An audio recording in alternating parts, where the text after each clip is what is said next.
Hello and welcome back to Xenosaga episode 3.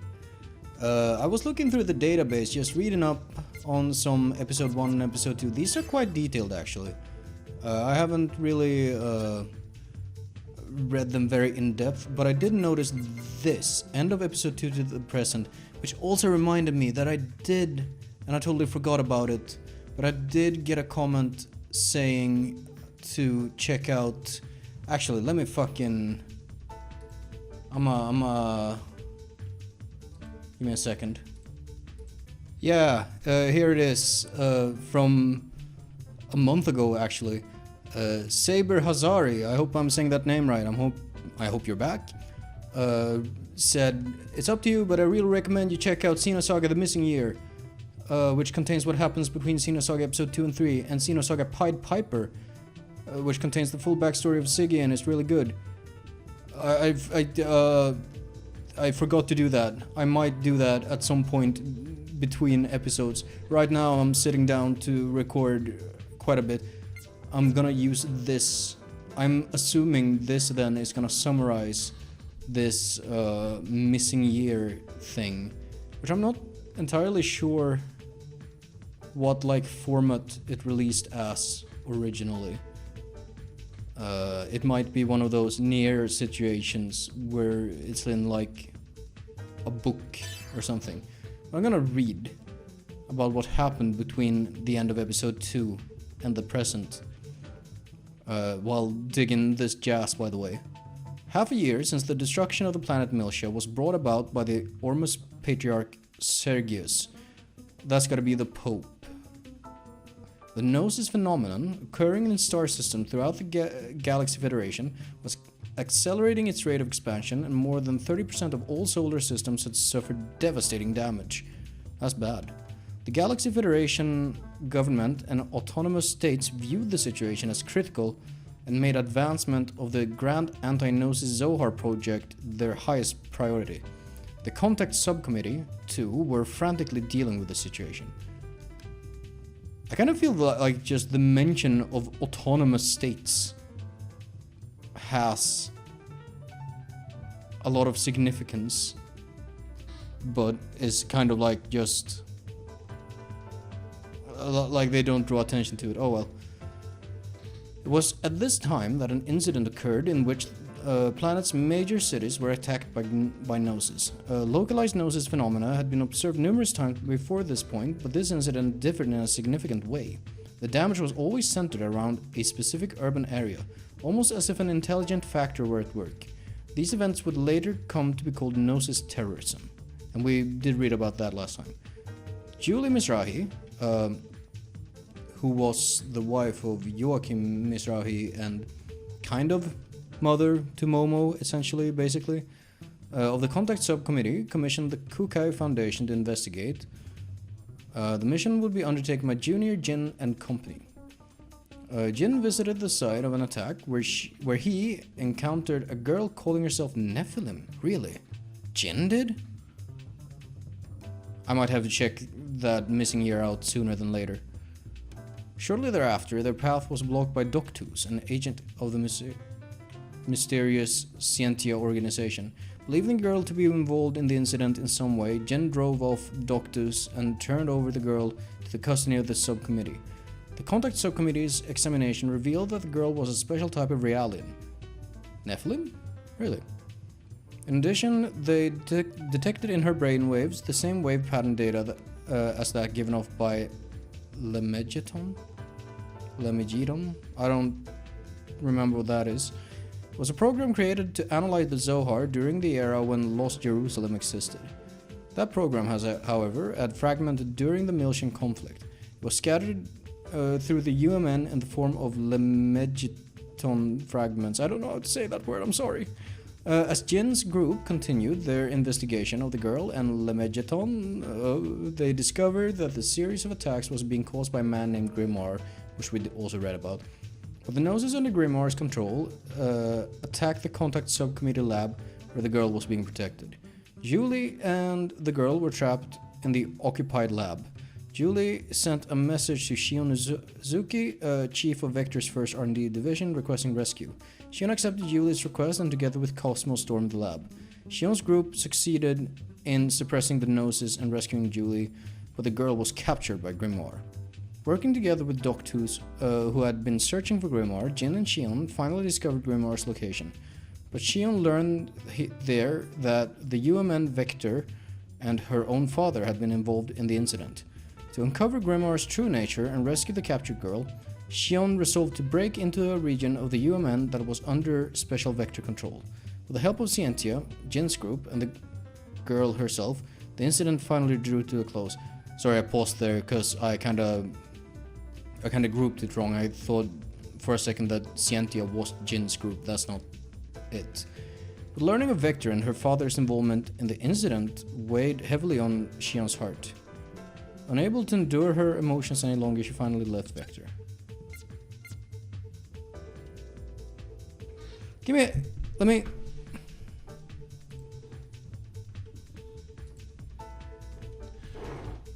Give me a second here. Xenosaga. Lost...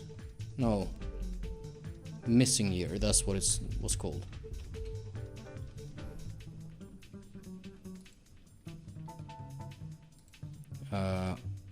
And also, what was the other thing? Pied Piper. Pied Piper. Come on, internet.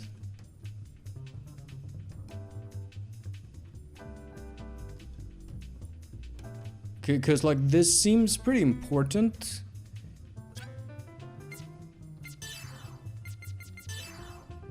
I'm just gonna get rid of the new markings. Tutorial, save points. On a memory card, 8 megabit for PlayStation 2. Megabit? Megabyte? I'm not sure.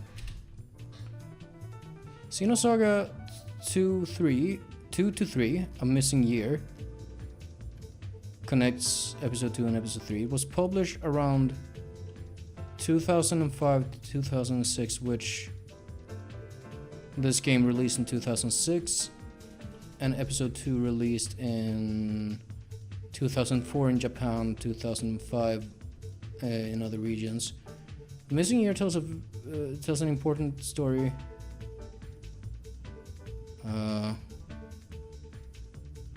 The original files were released on Namco's Japanese website for free and were removed sometime after the release of episode 3. Officially it is only available in Japanese, but it has been archived and fan translated into English. Ah! So I see that the Americans got a taste of the European experience of not knowing what the fuck was going on because parts were not released.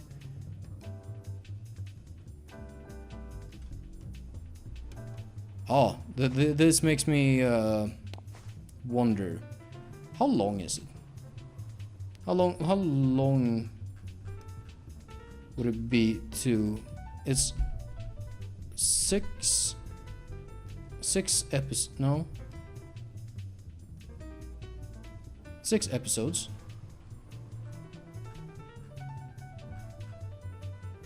This all looks important, actually. Huh. I'll figure out what I'm doing, and I'll be back. Okay, hi, hello.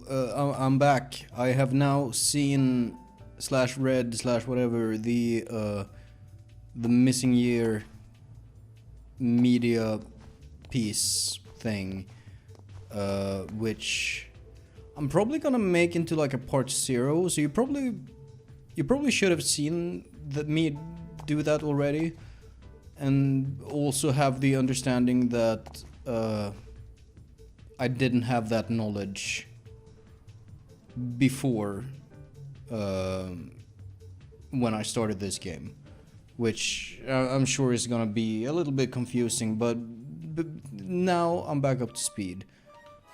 Or I'm up to speed, no back. No, fucking whatever, dude. Which means, oh, didn't I? Oh, maybe I didn't save.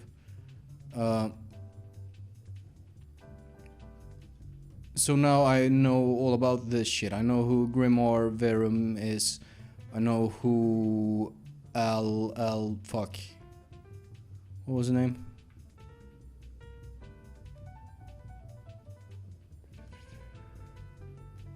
Captured girl. She had a name. Almadel, something like that. And apparently she shared some of her past with Shion, and we also saw Mr. So Uzuki, father of Shion and presumably Jin. I think they have both parents the same. I'm not entirely sure though. That's really is very quite necessary, that in between chapter.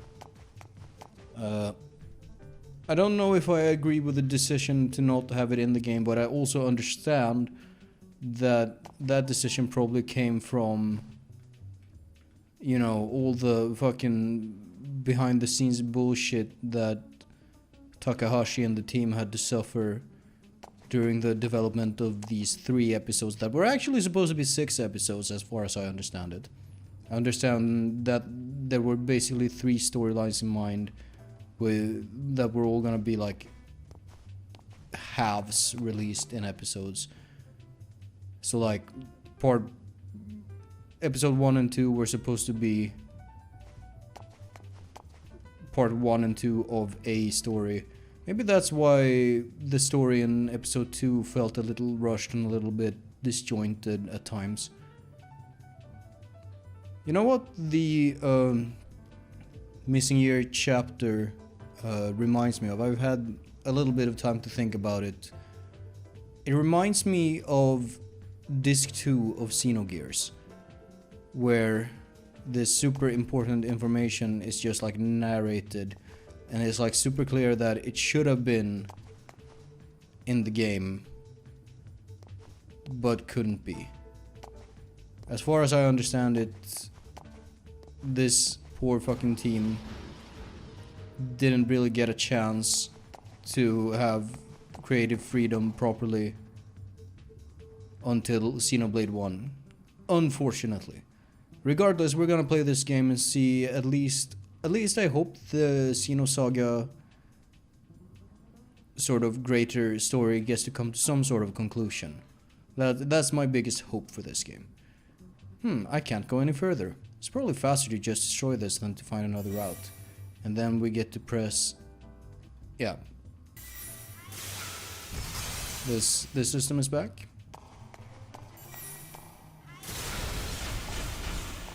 Huh.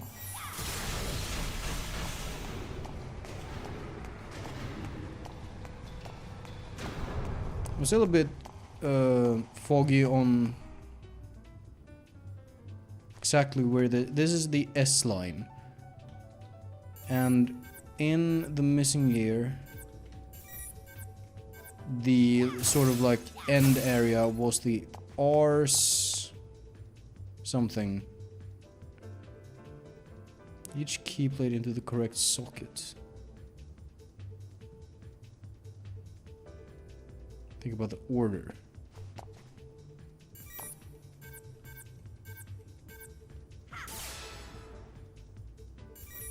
Oh, okay, I see.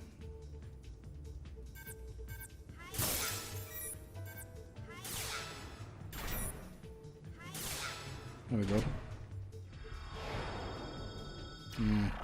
That shadow doesn't look great. I don't know how to fix that, if there is a fix. Unfortunately. Hey, 50 Gs.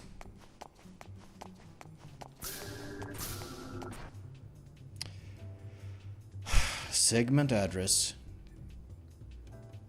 I could never, like, be bothered with these in the previous episodes. I don't think it's a very successful system, at least for me. Oh well. That looks like progress, but this is also path. I think... Ooh, interesting camera work. This is new. Was never... Oh, hello. Analyze ball. Oh dear. Is the... I kind of want to go back and check.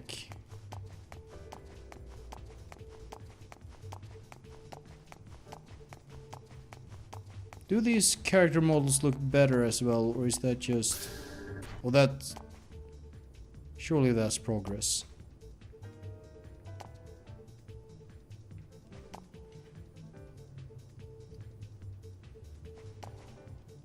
I'll go back and go the other path. It's always...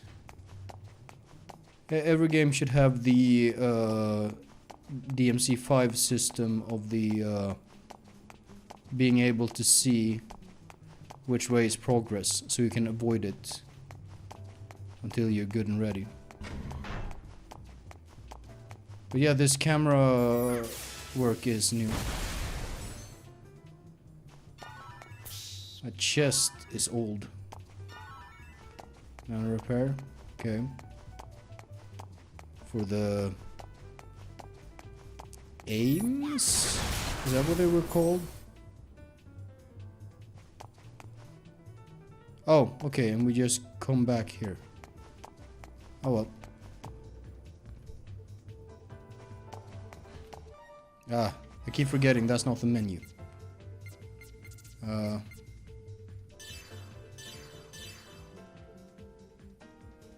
Quick.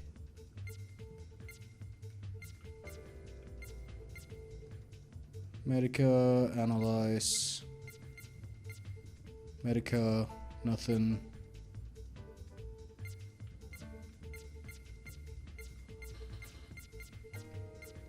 Special attack, break bash. Do we still have like... Well, I guess we haven't done any combat yet. I guess we'll discover combat as we go. So this is the last security checkpoint for Sector 1. According to Miyuki, the security is disengaged by color input. These will look vaguely Sohar-esque.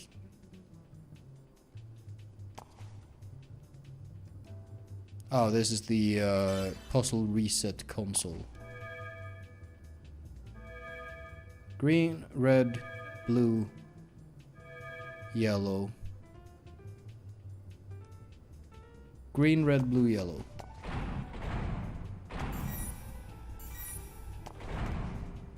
Okay.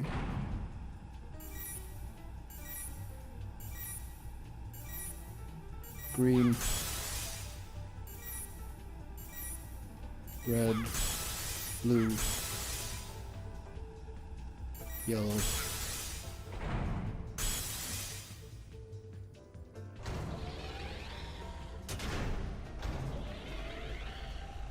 Oh, shadow went away. And it's back. Let's go to another sector. Is this anything? Can I interact with this? Do we have slightly quicker movement? Actually, was... Maybe the last game had that fucking Europe bullshit where the movement speed is fucked by frame rate. That was a lot of work for an analyze ball. I think. I don't know how much work an analyze ball is supposed to require. Can I... No. I can just smash.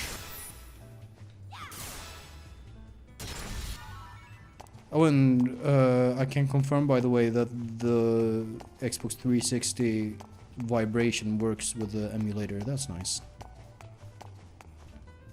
Move? Yes.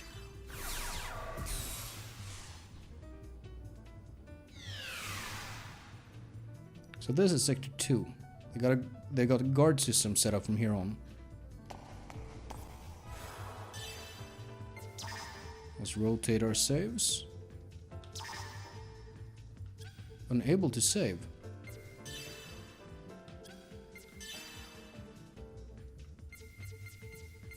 Why?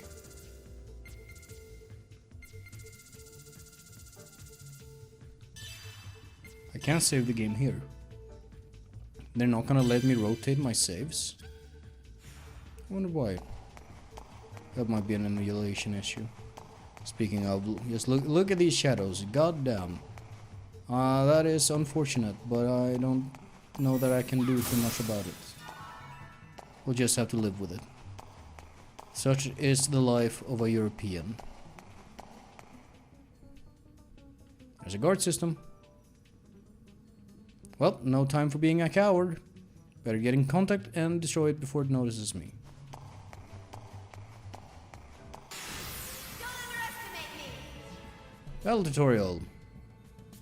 Turn order, enemy icons, character turn order. You can confirm the character turn order, yeah. Starting from the left, yeah. B, M, or G. Most effective against each type. Biological machine and noses, yep. For more detailed explanation, please view the tutorial in the database. Database. Maybe they're not gonna do like a proper... I'm gonna attack. I don't know. I'll just go for this one. Wolffang. Is he Yamcha? You can use Medica, but I don't have any need to. Oh, I can actually see their health bar. That's different. Oh, neat. Good job. And also we don't have the combo system, which I don't know how I feel about that spontaneously. We'll see. Ah, teasing a bit. There was no way around over here, yeah? I went all that way, there's nothing there.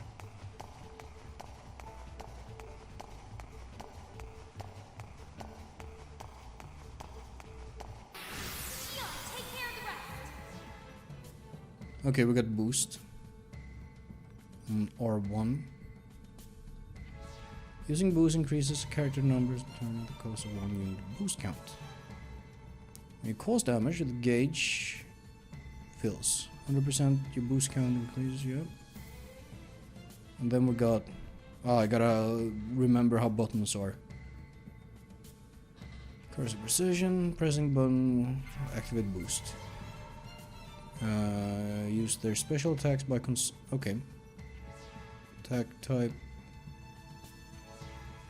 Finish strikes. If you finish off an enemy with a special attack, a finish strike will occur. The experience points. Ooh. Ooh. I see.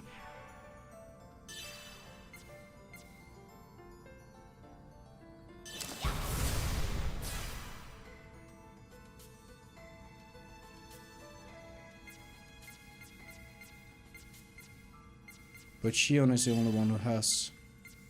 Okay, what if I do this then?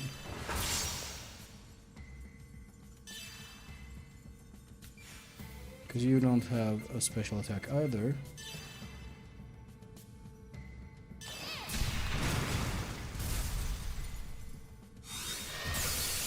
Damn. But that was against Kanan, and he can take a bit of a hit. I need 2 boost gauges. Oh.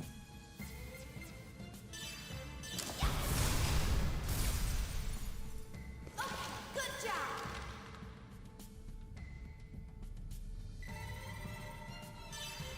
Scrap iron.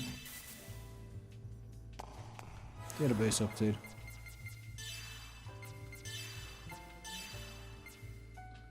Strong objects, we understand that. Decoder for the door. Counters, warning.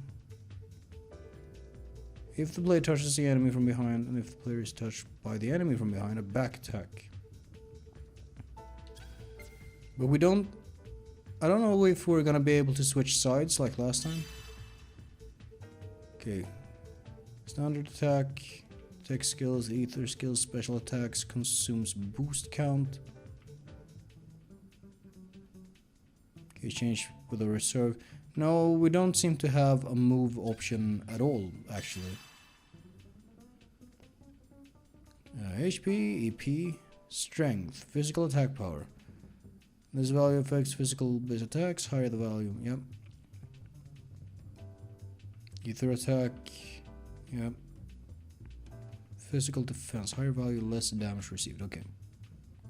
And same for ether. Accuracy. Innovation. Agility. Or, okay, only initiative, essentially. Critical hits or evading. Huh, that's interesting. Break limit.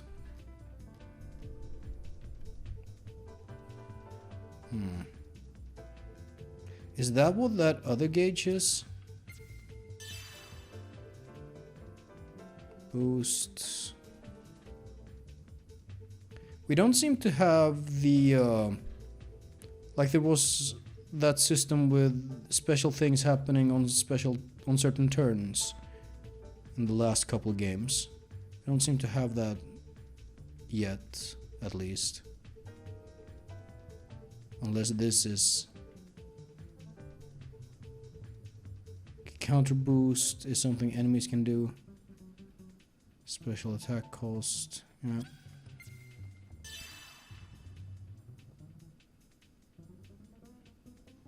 Through the absorption of B or G. Souls? Huh. Oh, is that a sneak peek at a costume she's gonna have? She looks kind of interesting like that for a JRPG protagonist, and she keeps changing her outfit radically each game. Biological have average capabilities but can use many different ether abilities. Biological enemies have comparatively low resistance to break. Machine enemies, hard materials, are extremely resistant to break status. In their bodies and can crystallize those they touch. G vaccine was developed to counter this. Immunity to the virus increases with each vaccination. Current immunity level can... okay. I guess we're a bit off from Gnosis. Elements. Physical fire, ice, lighting, B.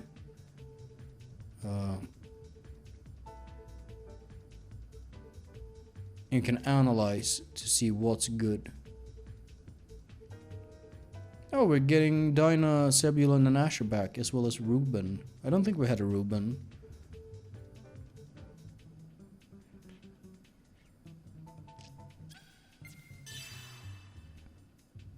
Status enhancements, safety. This is really good to have later.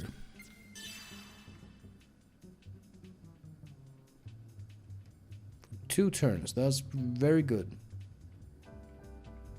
I guess we don't have the whole break, topple, days, launch, whatever combo system.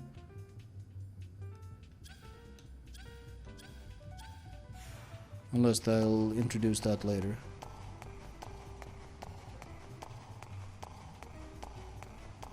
That looks like the back.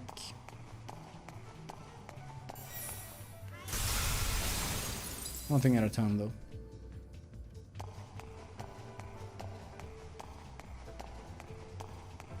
Camera is quite dynamic compared to last game. And game before that, I suppose. I appreciate it.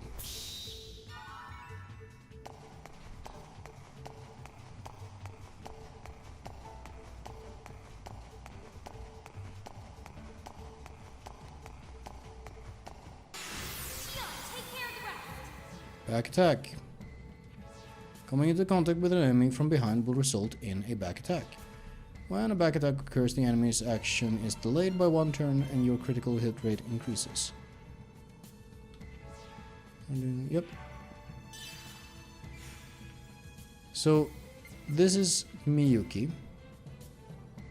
And she has basically the same shield weapon thing that Shion had in the first game, right?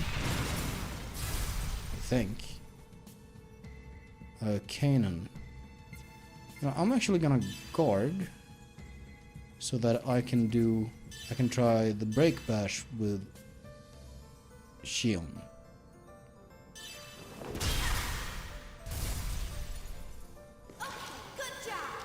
That might be smarter to save, but I wanted to try it. Okay, we gotta level up.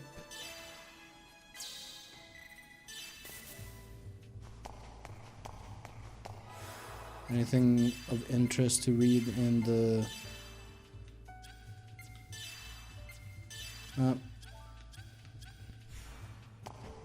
That's 50% of the tutorial entries.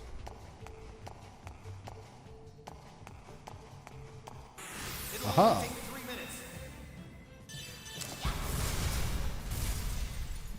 Nice. Ah, not quite, eh? So he's using a knife. And he's doing the backwards grip. Of course. Very anime.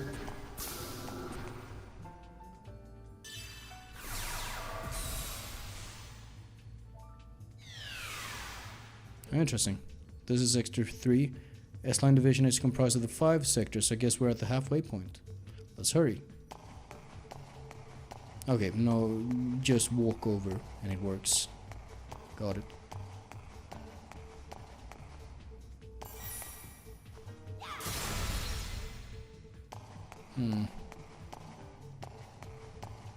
Quite interesting, this setup.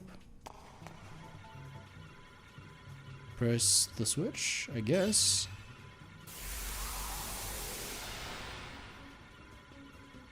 That looks...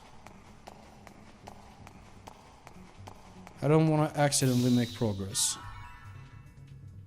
Update file 1. Ah. Carnegie? Isn't that like a city or something? Structure law. Basic theory that systemized the method of to construct a virtual space within the UMN.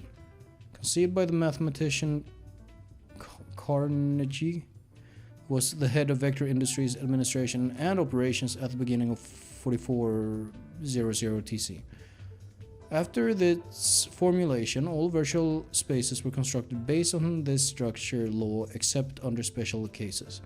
Many believe that this theory advanced the research on virtual space by a century. The structure law was named after Carnegie to honor his achievement. However, details on how he reached this theory were never disclosed. There are rumors that the theory was completed with help from leaders of Vector, but the truth is shrouded in mysteries. Geodesic structure. Geodesic construction was invented by American architect Buckminster Fuller.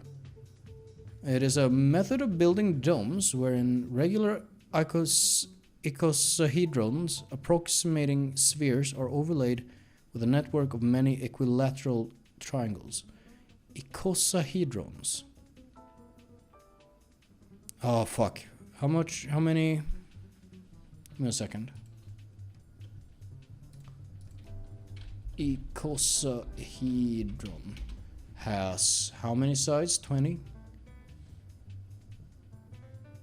20, yeah. 20. 20 sides. Are overlaid with a network of many equilateral triangles. To visually represent the basic makeup of the superstructure UMN, it is often referred to as a geodesic dome, hence the term. Network of many. Is this like a real thing? If I were to Google geodesic structure, geodesic sphere is something that Google suggests.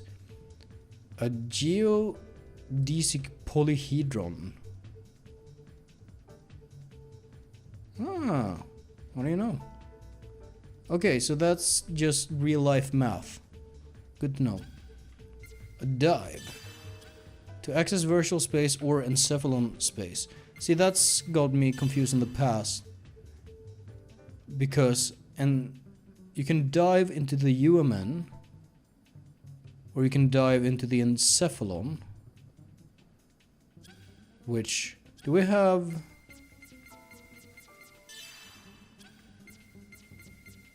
Because I want to say that the encephalon is like going into the mind of someone.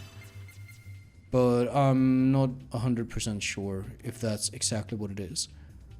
Okay, direct approach. This describes the act of breaking the link between two parties connected via virtual seat VR2000 and directly transferring a consciousness into a target encephalon. This is commonly called a dive for short. However, directly intruding in another person's consciousness is a high-risk proposition. The memories of a person with whom a past time and place were shared may resonate. And there is always the danger that one's sense of self versus other will become lost, and that the border between the real world and the imaginary one will blur. Okay, so that tells me that my idea of what encephalon means was mostly correct. If not entirely. Transfer system. Transport technology that uses gate jump technology with the UMN to transfer goods to remote locations. Because Cosmos' weapon system includes this capability, she doesn't need to lug around oversized weapons. They can simply be transported from the storage facility as needed. However, only goods with static data can be directly transferred. Theoretically, life forms with fluctuating data can be transferred directly, but it is more or less impossible given the major mental and physical difficulties that can arise. Which is why we need spaceships to travel.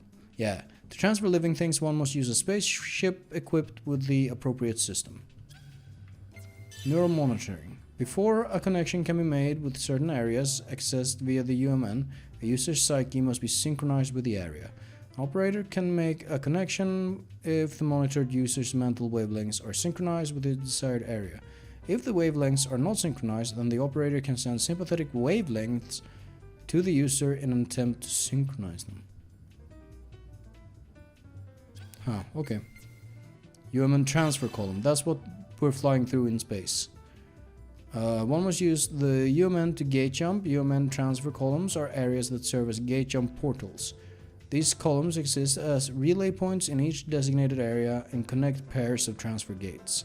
Each column has its own range of influence, and it is not possible to gate jump outside a column's effective range. Gate jumping also incurs a toll that is collected whenever a column is used. Like a literal toll. Charged on a pay-as-you-go basis, varies according to the distance traveled through hyperspace and ship classification. An average ship like the Elsa would pay 24.6 G per unit of hyperspace traveled. A special oversized ship, such as the Durandal, would pay about 3.85 times the toll of an average ship. About 3.85, you know?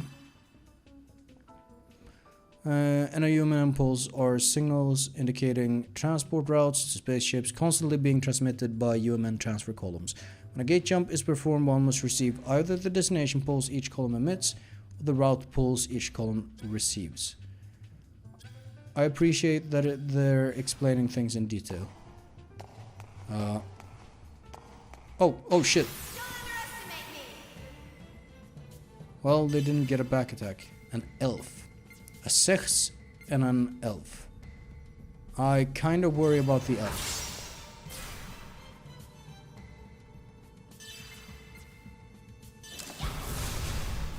Okay, good.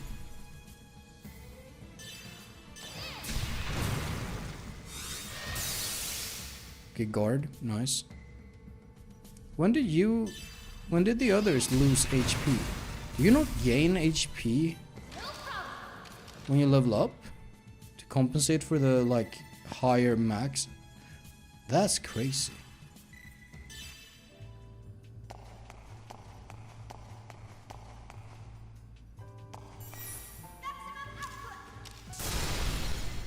Oh shit. Hello. Don't underestimate me. I don't know what the elf does, but I know that I can deal with the... oh shit. Okay, good. I know I can deal with whatever the sets can throw at me. Sets always makes me think of Sets from Battle Angel Alita. Oh, Lunar Blade 1 and Lightning Blast. Are those the... Sometimes enemies are transferred when objects are destroyed, so I better be careful if I'm low on HP.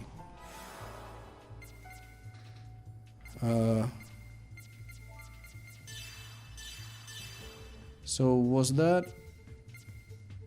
Oh, that's tech.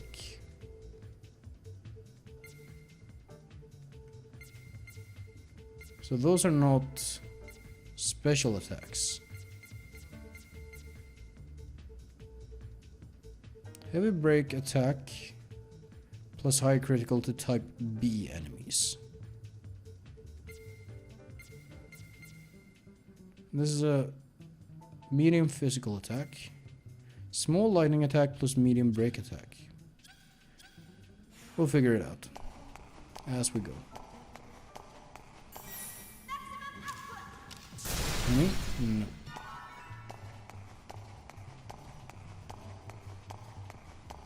What was I even talking about? Something, probably.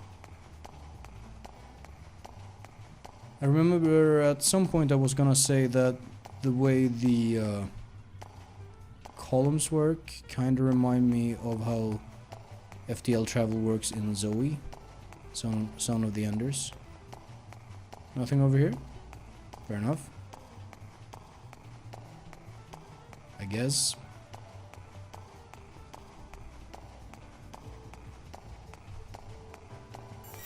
Enemy? Yes. Hello. I can handle this alone. So what resource does Tex consume?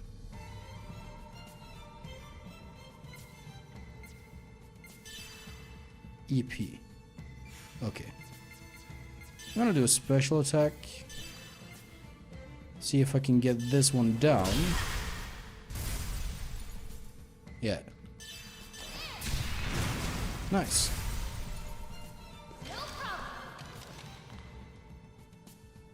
FS bonus, that's finishing strike. Okay. Seems like a good idea to do whenever you can. No point in sitting on a bunch of bar that you're not using. Where did that even show up? Press the button here.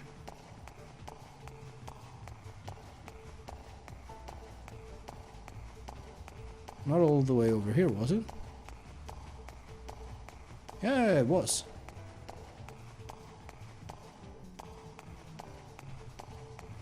Enemy? Nope. Antidote. Very nice.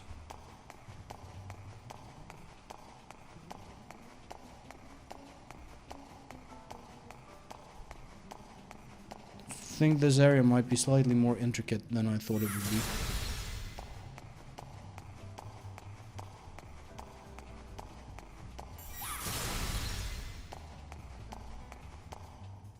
Okay, not here yet, at the very least.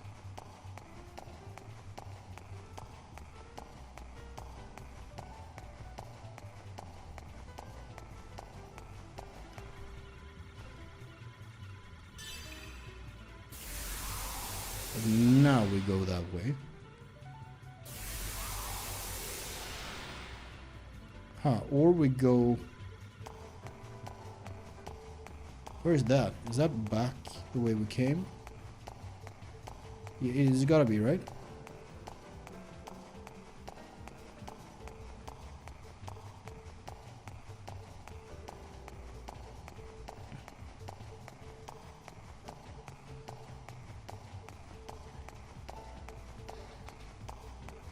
I really do appreciate...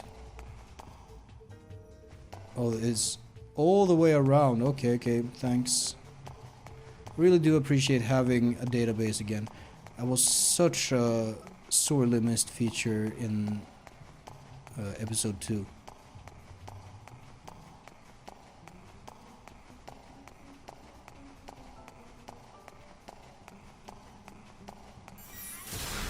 Enemy, yeah.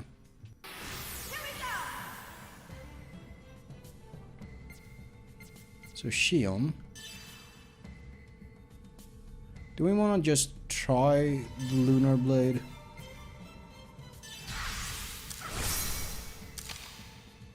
Not quite enough to insta-kill though.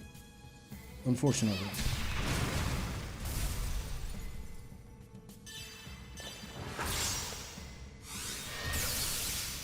Plasma Ripper.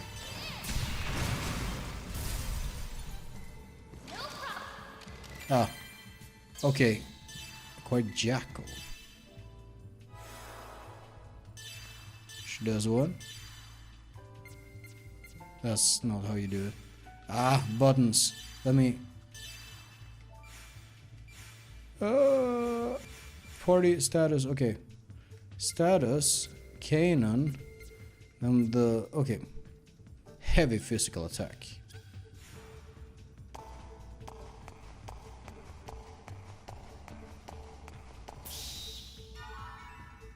Revive M. Is this a button we haven't pressed yet? Which brings us back. Okay. Well, that seems to be a design philosophy that they're sticking to. You know what? I'm gonna pause it right here. I'm gonna be back on the next one. I will see you later.